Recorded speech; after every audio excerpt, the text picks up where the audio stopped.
you talked about hustle, and we have some entrepreneurs at the table.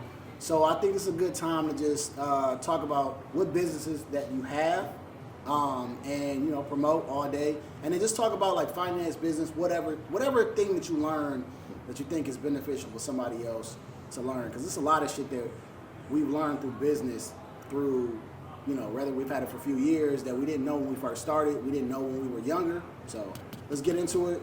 My man Don, the Don to the left of me. So I feel like this is the most important conversation, to be honest. Most people aren't financially literate. So I think like the baseline of it is knowing your expenses and your income.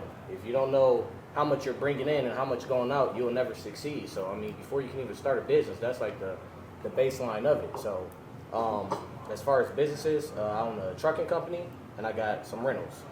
So doorman. Huh? You're a doorman. Doorman. Trying to get more rentals, but you got to start somewhere. And I don't come from a financially literate family at all by any means. So just growing up the way I grew up, it showed me that I didn't want to be like that. So I started learning, reading books, YouTube University, and that's really where it's at. Like you can learn anything on YouTube. You just got to have that drive. You got to have that motivation. Once you get that, that's when you start going places. So that's really all I got. But I got there doing so I'm a certified mechanic as well. I'm about to say you can't skip. I'm gonna let you skip by the mechanic. Yeah, I can't do that. That's the skill. So master technician. That's how I got there. That's how I built up. My savings. Starting low, not having high expenses, but income coming in and just saving, building that nest egg. That nest egg comes first. Once you get that nest egg, that's how you go out. You start investing. You start doing this. You start doing that. House hacking, by far the best thing. That's like what really got me to level 10 was house hacking. Other than that, I mean, I don't know. Yeah, financially literate, and I think the house hacking. If I could just throw in one little freaking thing, I think that a lot of people should do it, and I'm mad that I never did it. Yeah. But house hacking is basically where you buy like a multi-family unit, duplex, triplex, and you go live in it for your first house, and then you rent out the other unit. So they're really paying your mortgage or a part of your mortgage. And I'm like, man, if I would have known that, like when we was fucking like roommates and shit, I would have done it. I was trying to do that, but like that's what I would do for my first property, because the biggest expense is housing. And so if you can start off with like having a tenant or something, man, by the time 5-10 years come down the road, it's a great strategy. But it's really rinse and repeat. Like you said, that's what I did. So I rented in Royal Oak for 6 years and paid over $100,000 in rent money that you're never gonna get back. Yeah. So why do that when you could just build equity? So I bought my first duplex, moved in there, and as he said, you just you get a tenant in there. They paid all of my rent, not even my rent, my mortgage. Now I'm living for free. So now that money that I was paying in Royal Oak is like. Now I'm just in there saving, and then when I move out, now I'm cash flowing like amazing, and that also comes with other territories, knowing what areas to buy in, what the rent is in that area, but that's kind of a different topic. So great strategy, house hacking. Yep. My man Joe Slicker, man, go ahead, tell us what you do. Complete opposite. And then get into it. Complete money degenerate from like birth. No, legitimately fired from 13 different jobs before I even turned 18 years old. Did not know that I could talk and make money. Like, had no idea it was a thing. So having the last name Slicker, like, that's rough. Like, there's two meanings for that if you look it up in the dictionary, Joe? If you Google right now the word Slicker, the first definition is raincoat. The second definition is the person who is smooth and persuasive, yet untrustworthy. So that's the bottom of that hill. Not the trustworthy part, but smooth. No, but that's what I'm saying. Like that, and I was told that for the first time. I was selling windows for Hanson's Windows, and I was sitting down with this 70-year-old man, and I told him my last name, and he just started laughing. He asked me to leave his house, and I said, I don't know what's happening here. Like, what? He goes, hold on. He went and grabbed a dictionary from the early 30s, and he showed me this, and I was like, damn. All right, well, I get it. But when you said knocking doors, like, that was the very first time I ever made money off my voice. Was knocking doors, going door to door. And I was like, man, I went in every day loving it. And everybody else hated coming into work. I was like, let's go, get in the van. We got to get out to the neighborhood. I got to talk to people. And then that kind of grew into sales and speaking. And I did motivational speaking for about 10 years. as like a side thing. And then at one point I just kind of sat around and I was like, I spent so much time just trying to get into the highest level of management I could. And I realized there's no point to it. Like, I know me, I know what I'm capable of doing. I don't want to be in charge of anybody. So when I went into car sales, I'm telling you, I jumped into a pool with piranhas. And I'm like, and having the last name Slicker, like, again, didn't match up well. But I remember day one, I was so excited to take my first customer, first time in front end sales in like 10 years. And the first customer looked at me and goes, okay, good, you didn't show. Where's Ken sit? And I went, oh, he sits over there. Next customer comes in, all right, here we go. This is it, I'm getting this one. Where's Jim sit? And I went, oh, shit. So I'm doing sales in Romeo at Heidi Bright Chevrolet, where there's 4 guys that have been there for 30 plus years, born, raised in Romeo, do all their business in Romeo. Everybody knows them. I said, if I do this, I'm going to be nothing but a Walmart reader. Like, that's it. Damn. So what do? I created Slicker's Auto Spot on Facebook, and I said, you know what? There's a woman named Mari Smith. I call her the queen of Facebook. And she said, if you want people to give you their money, give them something for free. So I said, you know what, screw it. I'm going to give everybody everything I can for free. All the information I know about cars, everything I know about buying cars the right way. Yeah. And it blew up. It blew up so much to the point that we broke Google. People were calling my cell phone on the weekends, asking to make service appointments. I'm like, what the hell's going on? I looked up Google, and Slicker's Auto Spot was a department of Heidi Bright Chevrolet. Heard Google, and I went, all right, I did something right. You figured it out. Yeah. So it was a big part for me. I was like, all right, well, this is it. This is what I'm going to do. But I call myself an ethical car salesman because there's not a single person that I've looked at as a dollar sign. I've always looked at it as like, how many cars can I sell you? How long can I be your guy?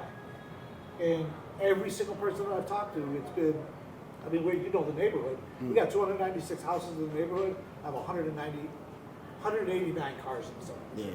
Like, oh yeah. I drive through the sub and I see my license plate covers on every other car. And I'm like, these are my neighbors. These are my people. Like, and you need an oil change, call me. You take my car for the day, I'll take your car for the oil change. Yeah, you selling everybody in my subdivision. When I go on our little HOA page, Joe sells the cars. Joe sells the cars. Here's the crazier part. Now, we do 4 parties in the subdivision every year. Summer Bash, Cookies with Santa, a Halloween party, and Easter egg hunt. Every single one of them are paid for by me in the dealership. Fully. Nice. I got pictures everywhere. You show up to Cookies with Santa, there's me right there with my sign. Like, so like that's our sub. But so my wife and I started our 2 small businesses. The Slicker's Exotic Rentals, like, listen, that was my way to weasel my way into whatever car I wanted without having to pay for it. Fell on its face. But the Slicker's Outdoor Games, it blew up. All we do is we rent cornhole boards, we rent giant Connect 4s and photo booths, and booming right now. But it's all referral based. For sure. Our website. No, that's it. That's it. So, for sure. So one of the hardest men working at the table. When I first met him, I was at a cigar bar in Birmingham. He told me about his business, and then I actually got to know him. I'm like, man, you working a lot, bro. So tell people what you do, Joe, and then just tell us what you kind of learned as far as business. I'm Joe, again. I own a landscaping company, Glenscape. So I do pretty much any outdoor service needed at that point. Mowing, pavers, retaining walls, removal, installs, whatever, pretty much. Light concrete, not too heavy. But you gotta speak up, man. You got my bad. Go ahead. I started off as a welder for 7 years. A couple injuries with that. Didn't see any real growth in the space. It was kind of like you were saying. It was like a family and friends kind of deal at the building. So you kind of come in low, man. You really don't get to grow unless you're a Scot. So any of the Scots, they all were the people moving up. Unlike you, being able to kind of finesse my name to build community, it's not like a personal thing. So I kind of took the money I made from that, and I just said, you know what, I'm gonna do something that I enjoy, and I will always enjoy yard work. Went out, bought a truck, bought a mower, bought a trailer, jumped out, and just, like you said, going to doors, hey, should I cut your grass? $20, $30, whatever. Build that up, year 1, I started in June of 2020, I believe that was. I made about 45 to 60 grand, give or take, between June and December, just cutting grass. And then I said, oh shit, well, let's double that. And this is no marketing, it's not even. Yeah. And then the following year, and my goal is kind of similar to yours. How long can I make, it is what it is, how long can I make money off of you, giving you the quality at an affordable rate, Right. and how can I use you to double my business? So if I have 6 doors on this street, this year I'm going to give you a sale, and I'm going to say, hey, and that goes to give us something free. I'm going to say, hey, if you can get your next door neighbor to sign up, I'll give you 10% off for the season per cut, or however you want your cut, and then I'll give your neighbor a flat rate for the season, rain or shine. They can go bi-weekly or weekly, and if they pay ahead of the season, they'll get an additional 15% off. And it's like, so it's, as I'm growing through business, I'm learning to market, come up with ideas, give things away that people want, and just, get money. I'm not afraid to get money, attack it, and just full scale, let's go. The word profit has been villainized and it never should have been. I mean, well, it's, you in business to make money. That's it. That's business. It's just business. One of the favorite things I like to tell people, there's no feelings in business. Business is completely set. There's no feelings. That's So, facts. and there's no such thing as a 50-50 deal. Somebody has to have more than the other. Just go in and get as much as possible that you desire, or where you're comfortable, and do good by your word and keep moving forward. That's it. Absolutely. That's my good. biggest thing. B-Mac. So, I've been watching you, man. So recently you didn't You've been picked moving up. a little groovy. Huh? You've been moving groovy. Yeah. B-Mac, I done caught a couple stories, and so you didn't develop the business as well. Yes, sir. So on top of your 9 to 5. So Yes, sir. talk about a little bit what you're doing and what you're learning right now. So, By the way, I'm actually I'm pretty proud of my man out here doing his thing. Go ahead. Appreciate it, man. So, starting out as just my career path, I was doing apartment maintenance for about 5 years. I didn't really see any growth in it, and I got I got told about a job opportunity to work for the company that I work for now. I've been at that company for 10 years. I moved my way up from a service technician to a lead service technician. I work for Dyson. So I'm a sales and service lead supervisor. I have 2 employees under me. Our store is like 5th or 6th in the country in sales and service revenue.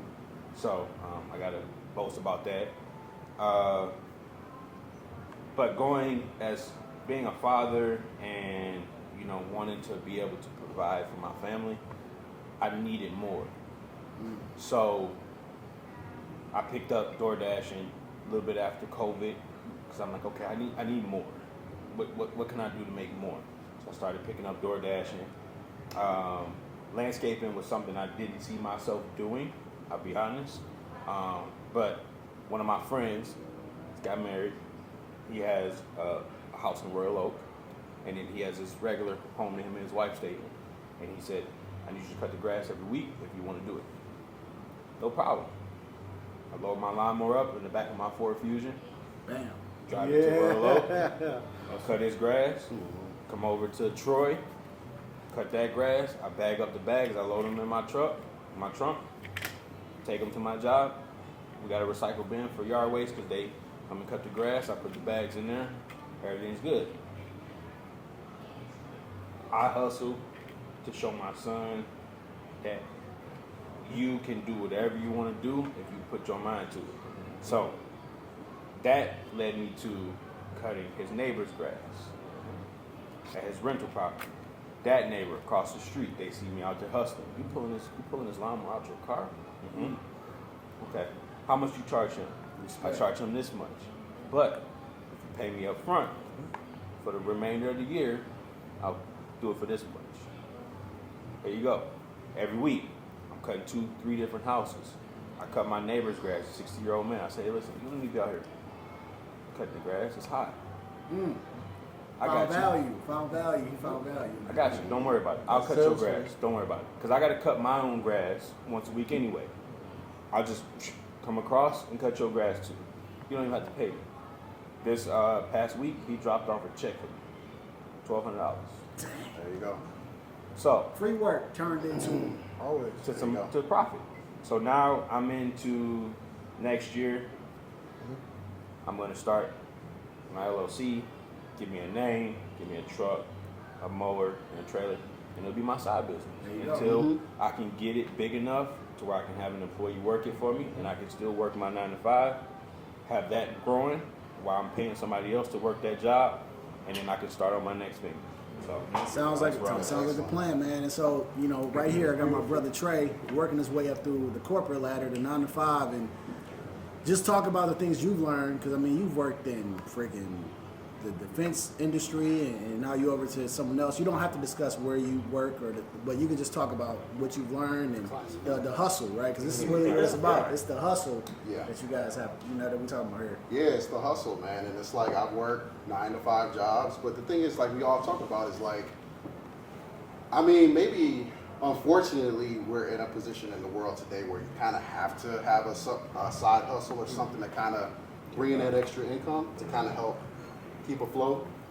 I have been fortunate, like even just in my 9 to 5, like even on the projects that you've done, I've been able to do landscaping work for those, and I actually found a joy in that.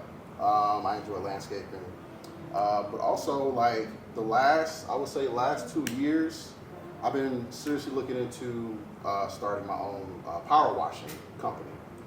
There's a lot of good information out there on YouTube, like how to get started, and I mean there's guys out there making, you know, a couple grand a week just power washing sidewalks, siding, and that's kind of where I want to go as far as a side hustle. My 9 to 5, I work in engineering, so I work as a quality engineer for Harman International. So Harman is like a parent company of Samsung. So Samsung owns Harman. Harman, we specifically specialize in car audio. So JBL, like a lot of you guys know JBL, like the headphones, the speakers, and all that kind of. Yeah. So I review a lot of the specifications and the designs for a lot of the JBL products that get manufactured. And I enjoy that. But at the same time, it's like I make a great living, but I want to start incorporating another form of, I would like passive income, but I think going into the power washing industry will be a great little side hustle to kind of like kick in a little bit of extra money. So the thing is like, I mean, I'm 41, you know, I'm doing great. I mean, I got a nice 401k, all the things are going pretty well, but at the same time, it's like, okay, you know. That 401 is a good thing, man. It is. It's a blessing, you know, matching, all that good stuff or whatever. You know, so, but I think somebody talked about doing what you love or what you're passionate about or just what you're good at. And when you do what you love and what you're good at, it doesn't feel like work. Nah. So that's the thing. And well, I do have an LLC. It's Trinity Productions, because I started that, 3-4 years ago. Trinity Productions was kind of like a business idea I had for doing photography, video, like my man Rob here. And I still might get into that.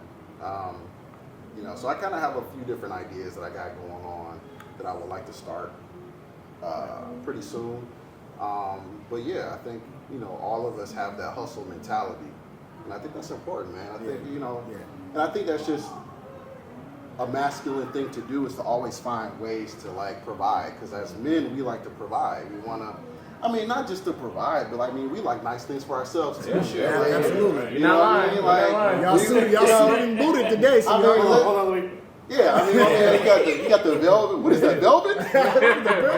So it's like, yeah, I mean, you know, providing. Yes, we want to be, you know, providers for our family, but we want a nice living for ourselves. We like nice things. You know what I mean? And so yeah, I think my direction is to get involved in a couple of different things over the next couple of years.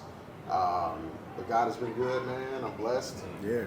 It seems like we're all blessed. We got good, you know, good testimonies about like where we're going in life and what we're doing.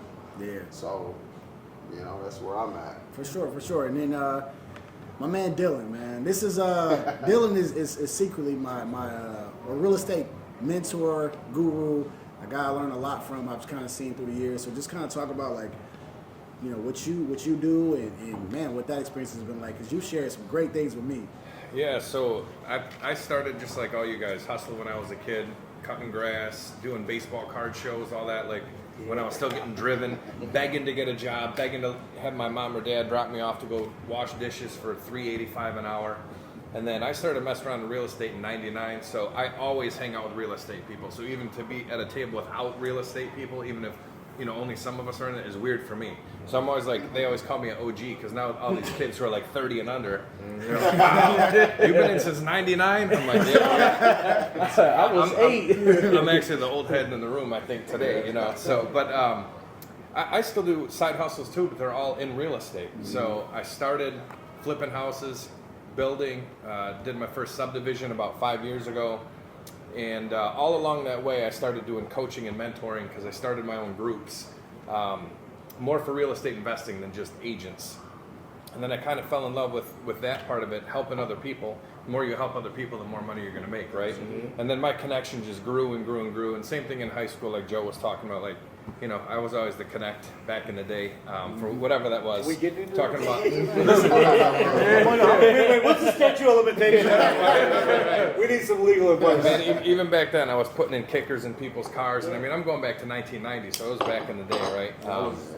But yeah, I mean, just always hustling, and now even in real estate, I always have a separate side hustle. Today, I worked all day until I had to get in the shower and come here, just working on a new community that I'm building for real estate agents. And I think like one good tip we talked about with the hustle, but being smarter than just hustling, like Don said, a lot of people don't know all the different tax advantages. So all of us starting side businesses, getting a $1,200 check, that becomes $900 because we got to pay the man, right? Right. So how do we not pay him legally? Pay your kids. And like one big thing, a lot of you guys know about like self-directed IRAs. So I got my daughter a self-directed IRA when she was 6 months old, and we're out here in Detroit. So in Michigan, you can, and this is federal, but they can make like $6,000 a year, and and you have to pay the state 10%. So you got to pay them $500-600. But I've been putting $6,000 a year into her self-directed, and what a lot of people don't understand, they think that they can't touch that until they retire. But this is a Roth, so she can use it for school without any penalties. She could use it for a wedding. I want her to go to regular school, but if she doesn't, you know, because she's 10, what's going to happen in 8 years? We don't know. Yeah. Right. You know, we all want our kids to, I mean, we all should be growing, you know, mentally all the time also, and, you know, getting in better shape physically as men, but we want them to keep learning, right? Yeah. So whichever way that works, that's the way you do it. But the more money, and I help facilitate a nationwide mastermind of real estate investors and agents, and the top people in this group are doing 2,000 or 3,000 deals a year, buying and selling. Oof. So these dudes are way up there. A couple of them, they raised a couple $100 million bucks. So I help coach those dudes, which is crazy, right? But I can see things they don't see because I'm not in the smoke that they're in because they got their own problems. And the big thing they all do, number one, is they all have passive income, right? They all step out of what they don't want to do, have other people doing what they don't want to do, but they're masterminding that business, right?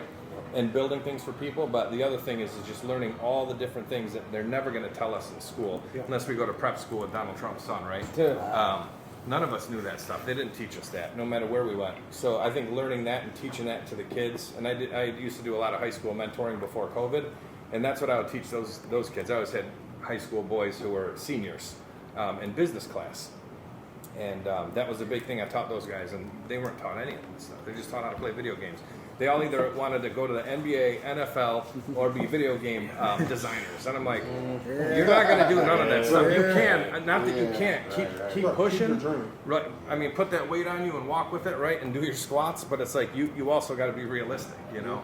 So I think that's just the big thing is keeping as much as you can and not giving it away. That's how you do it.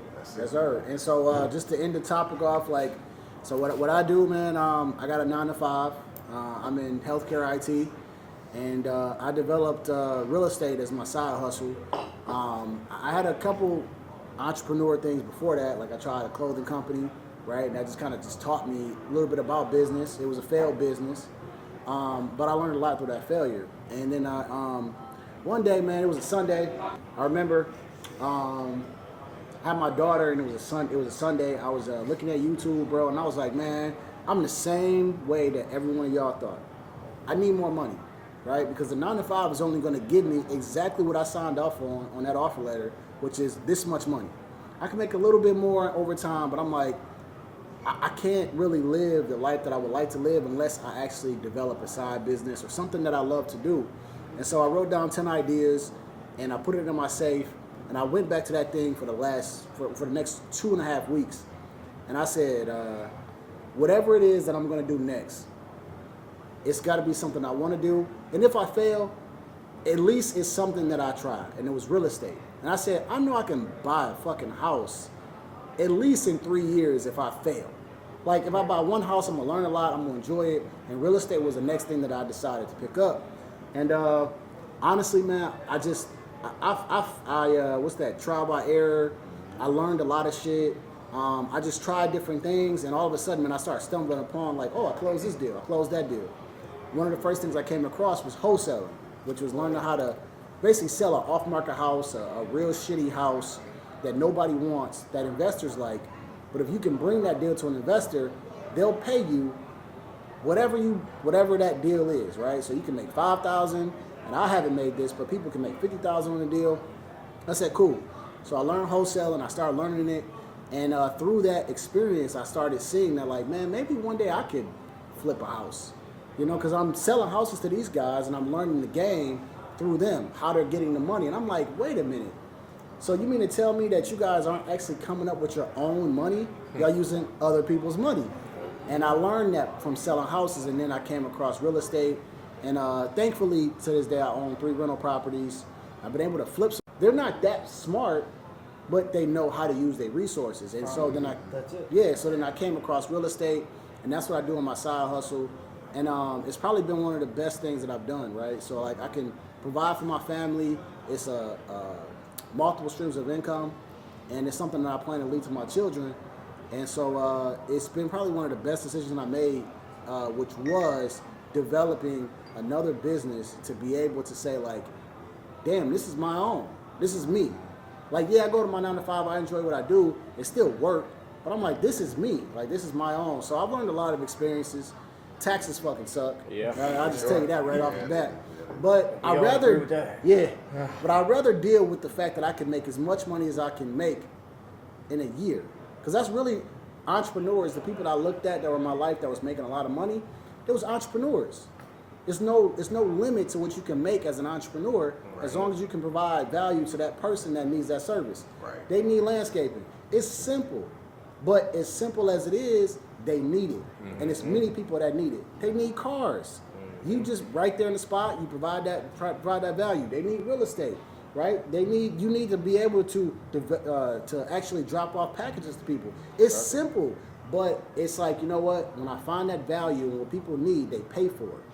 And so I found real estate, and so I've been doing real estate for the last 7 years, which is crazy because time just goes and it just does this thing. Like right now we're in December, and I'm like, bro, I was just in January. Yep. So I learned that time. Yeah, I learned that time is like, it's valuable to you when you're young, but you don't want to waste that time because that shit just keeps going. Yeah, so through real estate, I've been able to develop something good. I really wish more people, and I'm gonna say more lazy people would realize that they need that more than they would ever understand. When I was teaching sales, there was a thing I used to call the carpenter effect. A carpenter leaves the job at the end of the day with something he can look back on and say, I built that, and go to the job the next day. Same thing with landscaping though too. You stop at a certain point and say, all right, there's my progress, that's what I did. The people who are lazy, who are not taking that step, have nothing from one day to the next to say, yesterday I was worth something. Yeah. And today, by finishing this project, I'm worth even more. So for me, when I would talk to anybody that just didn't know, all right, hopefully I'm not going off here. I got one story I got to tell. There was one guy that I talked to. He was a trucker. Horrible back issues. His spine was, he would walk all messed up. And I just asked him, I said, what are you passionate about? He goes, oh, I love music. I said, you love music? He goes, yes. I said, why aren't you doing something with music? He goes, not everybody's a musician. I said, no, hold on. I'm not saying go out there and be Led Zeppelin today, Yeah. but you love music. Mhm. You got a basement? He goes, yeah, I got a basement. I said, turn your basement into a studio, rent it Damn. out to people. Do you know how many people out there right now are just looking for a space that they can pay you $50 so they can just go into it and just bam, get their thoughts off. They're not trying to produce anything to make money. They need a but place. they need Right. space. That's their gym. That's right. So now guess what? Your passion is going to start paying you. And he just looked at me and goes, really? He's been 2 years now. He's got his own studio in his basement. He has people in and out constantly. He's not making $1 million, but he's like, I'm around music all the time, all different genres of music. So if more people would look at it as, it's not getting up, oh, I got to do this. It's getting up, and, damn, I get to do this. Right. Like, Right. I'm physically able to do it, mentally capable of doing it. I mean, that's a huge deal that I just think more people would realize, like, it's there for you.